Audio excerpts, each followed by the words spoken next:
Merci, Madame Annie Vigier, de toutes ces explications qui sont quand même, comment dire, ça donne un peu d'espoir quand même. Hein. On peut se dire que finalement, on peut quand même conduire encore longtemps. Alors, je dirais, moi j'ai une boîte automatique, je le disais en aparté tout à l'heure, j'ai une boîte automatique, j'ai acheté une voiture avec une boîte automatique il y a 9 ans. Je l'ai toujours d'ailleurs, parce que je roule de moins en moins. Et j'ai été convaincue par mon fils de 28 ans. Donc, qui avait une voiture avec une boîte automatique, qui m'a dit « Maman, il faut absolument que tu t'achètes une voiture avec une boîte automatique, c'est merveilleux, on se fatigue beaucoup moins, on fait bien moins de bêtises, c'est beaucoup plus rassurant sur le plan de la sécurité. » Il dit « Moi, je ne changerai pour rien au monde. » Ça faisait déjà 3 ans. Il avait donc acheté sa première voiture à boîte automatique à 25 ans.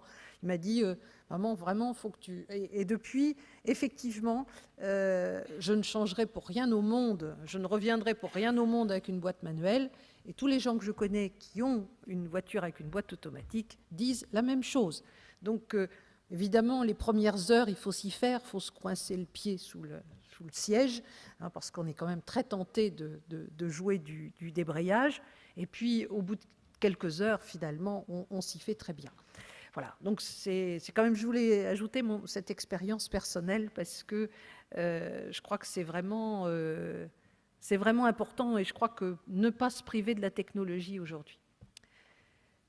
Et puis, bien, comme on le disait tout à l'heure, de temps en temps, bien, malheureusement, on ne peut plus conduire. Hein. Le docteur Pierre de Bertrand a expliqué les procédures pour quand ça devient catastrophique, hein, donc c'est difficile. Mais quand on a finalement accepté de ne plus conduire sa voiture, eh bien, il y a quand même plein d'autres solutions.